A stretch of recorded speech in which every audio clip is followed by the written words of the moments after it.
बिस्मिल्लाहिर्रहमानिर्रहीम। अस्सलाम वालेकुम नाज़रीन, आप यूट्यूब और फेसबुक चैनल देख रहे हैं। मैं राना उज़ैर हूँ। नाज़रीन, ये खेल इंतहाओं को पहुँचता हुआ नज़र आ रहा है और पाकिस्तान की सियासत में एक बार फिर से फैसला कुन और आखिरी राउंड का आगाज़ हो चुका है, जहां पर मुल्की इस्टेब्लिशमेंट, पाकिस्तान के ताकतवर हल्के, पाकिस्तान की पॉलिटिकल गैंगस्टर जिनको कहा जाता है, वो तमाम मिलकर इस वक्त पाकिस्तान पर एक बार फिर से बड़ा शबखुन मारने को तैयार हो चुके हैं।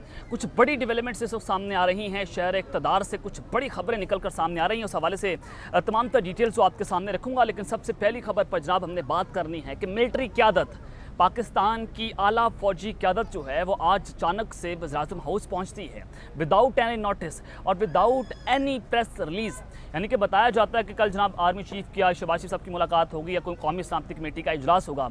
ये अचानक से जो सारा मामला हुआ है, इसने एक बार फिर से सवालिया निशान खड़े कर दिए हैं और गेम जो है वो आखिरी मराहिल में दाखिल हो चुकी है।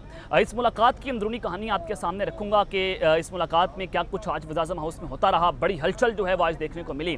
कौन कौन वज़ीर-ए-आज़म हाउस में पहुंचा और क्या चीज़ें जो हैं वो डिस्कस की गई हैं, इस हवाले से तमाम तर डिटेल्स, अहम तरीन तफसीलात आपके सामने रखूँगा।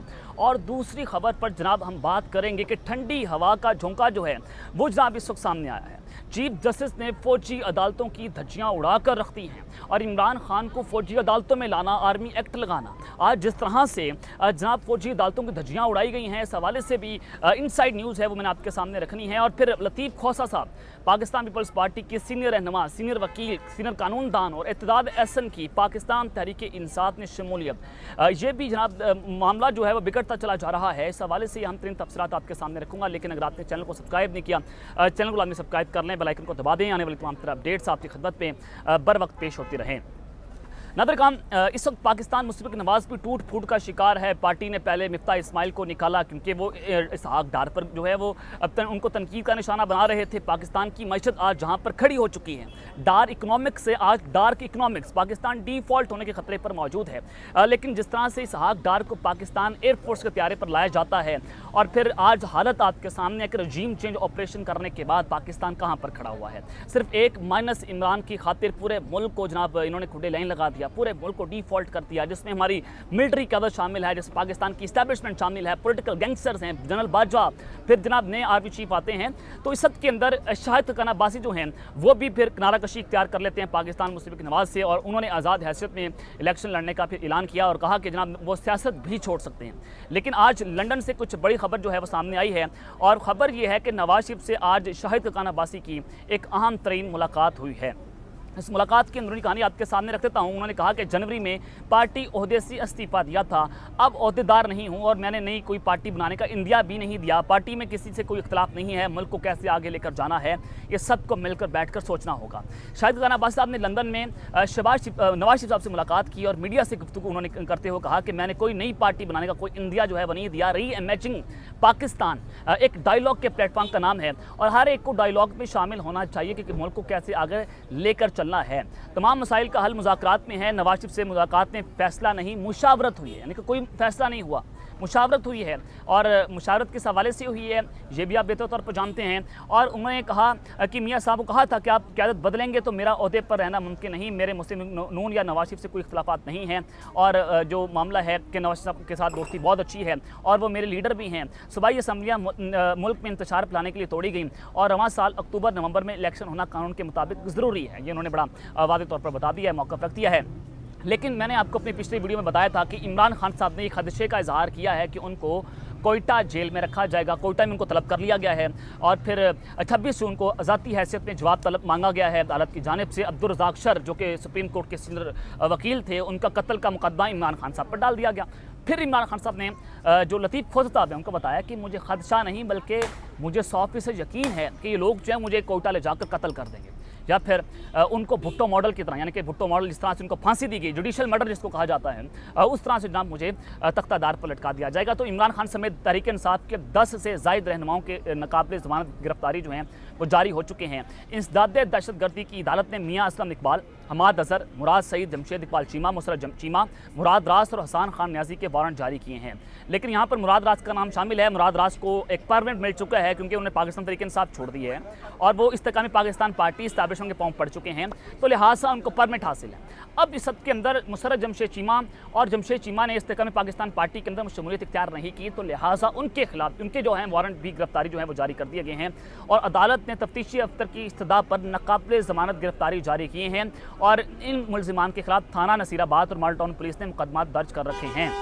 तो ये सारी सूरत हाल जो है वो तो एक जानिब है और फिर जनाब ये सूरत हाल गंभीर भी होती चली जा रही है कि इमरान खान साहब को माइनस भी करना है और असद उमर साहब का प्रोजेक्ट भी लॉन्च हुआ कि आप पीछे हट जाएं, पार्टी किसी और के हवाले कर दें, माइनस इमरान की बात ही नहीं हो रही, हालात बेहतर हो जाएंगे। इमरान खान साहब ने दो टोक जवाब दिया कि आप जो है वो अगर आप बिल्कुल साइड पर चले गए तो आपको हक नहीं है मेरे मामला के अंदर बोलने का। इमरान खान साहब ने जनाब इलामा नासिर अब्बास शाफी जो कि इबादतुल मुस्लिमीन के सरबराह हैं, वो हमारे बहुत अच्छे दोस्त भी हैं, उनका हाथ पकड़ा और कहा कि जनाब मैं आखिरी हद तक जब तक मैं ज़िंदा हूँ मैं इस मौक़िफ़ पर खड़ा रहूँगा और हकीकी आज़ादी की जंग लड़ता रहूँगा। ये इमरान खान साहब ने बड़ा दो टोक पैगाम पाकिस्तान के ताकतवर हल्कों, पाकिस्तान की इस्टेब्लिशमेंट को पहुँचा दिया। अब ये यहाँ से गेम ख़राब हो जाती है। पीडीएम के तहत के अंदर इस वक्त लड़ाइयाँ बढ़ती चली जा रही हैं और ये दिखाने के लिए हो रहा है, सारा कुछ आपके सामने है। लेकिन जनाब मैं आपको जो बड़ी खबर देना चाहता हूँ वो खबर है लतीफ़ खोसा साहब के हवाले से और लतीफ़ खोसा साहब की पार्टी रुकने जो है उसको मुअत्तल कर दिया गया है। और लतीफ़ खोसा साहब की मुलाकात इमरान खान साहब से हुई। इमरान खान साहब उनके घर तशरीफ़ लाते हैं। उन्होंने कहा कि जो अब्दुल रज़ाक शर सुप्रीम कोर्ट के वकील का मुकदमा है आप उसकी वकालत करें, मैं चाहता हूँ, और उन्होंने उनकी वकालत ले ली है। और वजह यह है कि उन्होंने इमरान खान साहब से मुलाकात की थी, वो अब इमरान खान साहब की कानूनी टीम का हिस्सा भी बन चुके हैं, तो लिहाजा अब जनाब उनको पार्टी रुकने से निकाल दिया गया है। अब जो फौजी अदालतों का मामला है, एहतजाज एहसन साहब जो है पटिशनर हैं और वकील जो है लतीफ़ खोसा साहब हैं, तो अब एहतजाज एहसन का भी पार्टी में रहना मुश्किल हो चुका है और ये इंदिया दिया गया है लतीफ़ खोसा साहब की जानिब से कि अब वो पाकिस्तान तहरीक इंसाफ में शामिल हो सकते हैं। एहतजाज एहसन साहब भी पाकिस्तान तहरीक इंसाफ में जल्द शमूलियत इख्तियार कर सकते हैं। और लतीफ़ खोसा साहब ने जनाब आज जो अहम ऐलान किया कि वकला तहरीक जो है वो ज़ोरों शोर से शुरू होने वाली है। ये खबर मैं तकरीबन एक माह पहले ब्रेक कर चुका था कि इमरान खान साहब के पास एक बड़ा इंपॉर्टेंट कार्ड है। वो ज़मान पार्क में लगातार वकला से जो है मुलाकातें भी कर रहे हैं। इंसाफ लॉयल फारम हो, ILF हो, लतीफ़ खोसा साहब, एहतजाज एहसन, सीनियर वकील, तमाम बार कौंसल इस वक्त इमरान खान साहब के साथ खड़ी हुई हैं। फौजी अदालतों को कोई मानने को तैयार नहीं है और जो पाकिस्तान के अंदर आज बर्बरियत, किस्तायत और जो आज इस्टेब्लिशमेंट और ताकत के जोर पर जो कुछ हो रहा है, वकला ने उस सब को मुस्तरद कर दिया है। और किसी भी तहरीक को कामयाब बनाने के लिए जो वकला तहरीक है वो बहुत इंपॉर्टेंट होती है। तो इमरान खान साहब भी कार्ड खेलने जा रहे हैं और वकला तहरीक जब शुरू होगी, ताकतवरों के बड़े बड़े प्लान नाकाम होकर रह जाएंगे और ये आखिरी कार्ड होगा ज़मान पार्क से जो आज इमरान खान साहब किसी भी वक्त खेल सकते हैं। अब जनाब ये सूरत हाल जो है वो एक जानिब है, लेकिन इस सब के अंदर ठंडी हवा का झोंका आया है। सुप्रीम कोर्ट के चीफ जस्टिस उन्होंने फौजी अदालतों की धज्जियाँ उड़ा कर रख दी हैं। अब उन्होंने जनाब क्या कहा, साबिक चीफ जस्टिस हैं जवाद एस ख्वाजा साहब, उन्होंने फौजी अदालतों के क़याम को चैलेंज कर दिया है। अब ये पाकिस्तान तहरीक इंसाफ ने नहीं किया, हालांकि एहतजाज एहसन साहब पटिशनर हैं, लतीफ़ खोसा साहब जो है वकील हैं, इमरान खान साहब सुप्रीम कोर्ट में चले जा चुके हैं फौजी अदालतों के हवाले से कि इनको जो है 2019 के अंदर ये कानून ख़त्म हो चुका था, तो लिहाजा फौजी अदालतों में किसी सिविलियन का ट्रायल नहीं हो सकता। अब जनाब हुआ ये है कि सुप्रीम कोर्ट के साबिक चीफ जस्टिस ने इस क़याम को चैलेंज कर दिया है और उनकी जानिब से सुप्रीम कोर्ट में दरख्वास्त दायर की गई है। मौक़िफ़ भी इख्तियार किया गया कि आइन के मुताबिक सिविलियंस का ट्रायल मिलिट्री कोर्ट में नहीं हो सकता। फौजी अदालतों की आम अदालतों की मौजूदगी में मिलिट्री कोर्ट्स में सिविलियंस के खिलाफ मुकदमात नहीं चलाए जा सकते। फौज वफाक के मतहत है, जबकि सूबों में अमन अमान सूबाई जिम्मेदारी है और फौज एग्जीक्यूटिव के मतहत है और मुकदमात चलाना अदलिया का काम है। फौज डायरेक्टली इन्वॉल्व नहीं हो सकती, वो एग्जीक्यूटिव के अंडर है। मुल्क का चीफ एग्जीक्यूटिव कौन है? शहबाज शरीफ साहब है। और फैसले कहाँ पर होंगे? सुप्रीम कोर्ट के अंदर। फौजी अदालतों के अंदर फैसले नहीं होंगे। और फिर उन्होंने ये बड़ा वाज़ेह कहा कि जनाब इस फौजी अदालतों के क़याम को कलअदम करार दिया जाए और तमाम सिविलियंस के मुकदमात आम अदालतों में भिजवाने का हुक्म भी दिया जाए।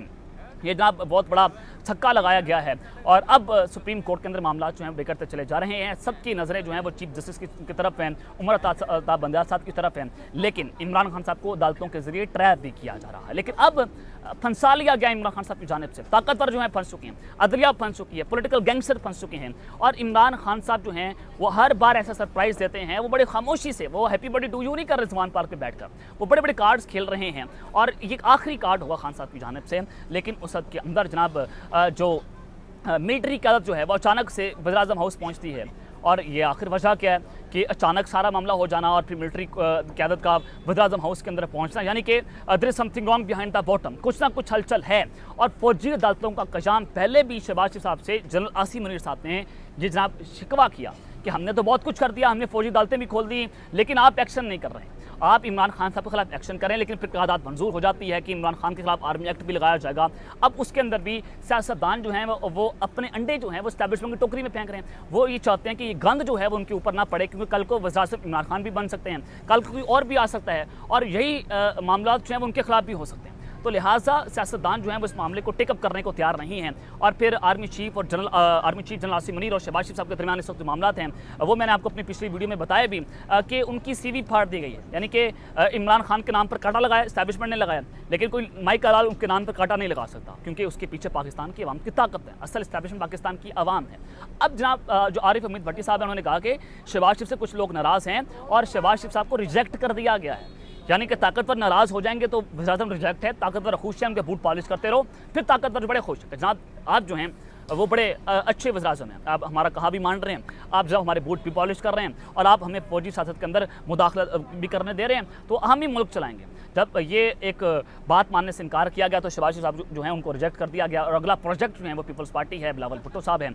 अब जो खबर है, तंजील गिलानी साहब हैं, सीनियर सहाफ़ी हैं, उन्होंने ये दावा किया है, उन्होंने कहा कि वज़ीर-ए-आज़म हाउस में एक अहम इजलास जारी है और इस इजलास की सदारत कौन कर रहा है?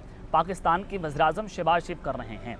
अब इस इजलास में कौन कौन शामिल है? इस इजलास के अंदर, इस अहम तरीन इजलास के अंदर मौजूदा मिलिट्री इस्टेब्लिशमेंट, मौजूदा फौजी क़यादत शामिल है। न सिर्फ मौजूदा फौजी क़यादत बल्कि साबिक फौजी क़यादत भी इस इजलास के अंदर शामिल है। मौजूदा की तो समझ में आती है कि कोई ना कोई मामला पाकिस्तान के अंदर चल रहे हैं, इमरान खान को माइनस करना है, इमरान खान साहब को जो है वो बाहर निकालना है, ये जनाब हमारे लिए पता नहीं कोई एंटी स्टेट काम कर रहा है, ये दहशतगर्द है, ये जनाब कोई गद्दार वतन है। अब जो साबिक फौजी क़यादत है उनका वज़ीर-ए-आज़म हाउस में जाना, इसने सवालिया निशान खड़े कर दिए हैं, चाहे वो जनरल बादशाह हो, चाहे वो DGIS जनरल फैज़ हमीद हो, या कोई भी हो। अब ये सवालिया निशान है कि अब एक नया प्लान तैयार किया जा रहा है। सारे का सारा स्टेक लगा हुआ है कि इमरान खान को रास्ते से हटाना है, और इमरान खान ये बात कर चुके हैं कि 26 जून को उनको कोयटा में तलब किया गया है और वहाँ पर रास्ते में उनको कत्ल भी किया जा सकता है, और मामला किस जानिब जा रहा है। आज की इस हंगामी मीटिंग ने बहुत सारे सवालिया निशान खड़े करके रख दिए हैं, लेकिन ये अब तक की डिटेल्स हैं जो मैंने आपके सामने रखी हैं। अब तक के लिए अपना ख्याल रखिएगा। नाज़मी खलक रहें। अल्लाह ने के बाद पाकिस्तान जिंदाबाद।